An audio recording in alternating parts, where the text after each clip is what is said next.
बंगाली यादव जिंदाबाद जिंदाबाद जिंदाबाद। पिंकी देवी जिंदाबाद जिंदाबाद जिंदाबाद। बेलौर पंचायत जिंदाबाद जिंदाबाद जिंदाबाद। बेलौर के जनता जिंदाबाद जिंदाबाद जिंदाबाद। छात्र एकता जिंदाबाद जिंदाबाद जिंदाबाद।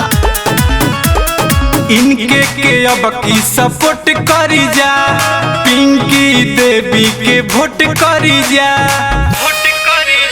कालिका स्टूडियो आरा।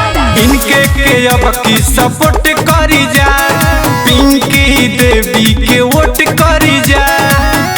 आई बेलौर पंचायत में जीत है त खुशियाँ, आई बेलौर पंचायत में जीत है त खुशियाँ।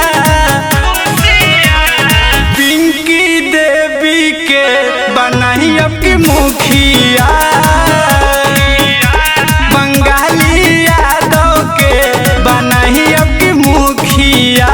बंगाली यादव जिंदाबाद जिंदाबाद जिंदाबाद। पिंकी देवी जिंदाबाद जिंदाबाद जिंदाबाद। बेलौर पंचायत जिंदाबाद जिंदाबाद जिंदाबाद। बेलौर के जनता जिंदाबाद जिंदाबाद जिंदाबाद। करता धरता बाणे सुना बंगाली हमर भैया हो। नाली गोली बानी सगरो चमके लागी गैया हो। बाड़ी करमट सुजग त खास करी है, इ त सबका से बेहतर विकास करी है।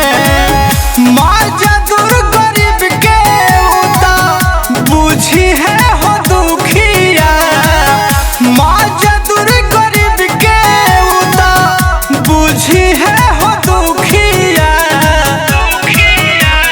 पिंकी देवी के बनाई अब की मुखिया, बंगाली यादव के बनाई अब की मुखिया। बंगाली यादव जिंदाबाद जिंदाबाद जिंदाबाद। पिंकी देवी जिंदाबाद जिंदाबाद जिंदाबाद। बेलौर पंचायत जिंदाबाद जिंदाबाद जिंदाबाद। बेलौर के जनता जिंदाबाद जिंदाबाद जिंदाबाद। छात्र एकता जिंदाबाद जिंदाबाद जिंदाबाद। पिंकी देवी जिंदाबाद जिंदाबाद जिंदाबाद। बेलौर पंचायत के हमें चहेता भैया बंगाली नेता हो। रउआ सबसे विनती करे, रउआ सबके बेटा हो। हाथ जोड़ी कहत बानी सुनी जा पुकार, इहे बात हो सबका से हमार गुहार। दी है सब पे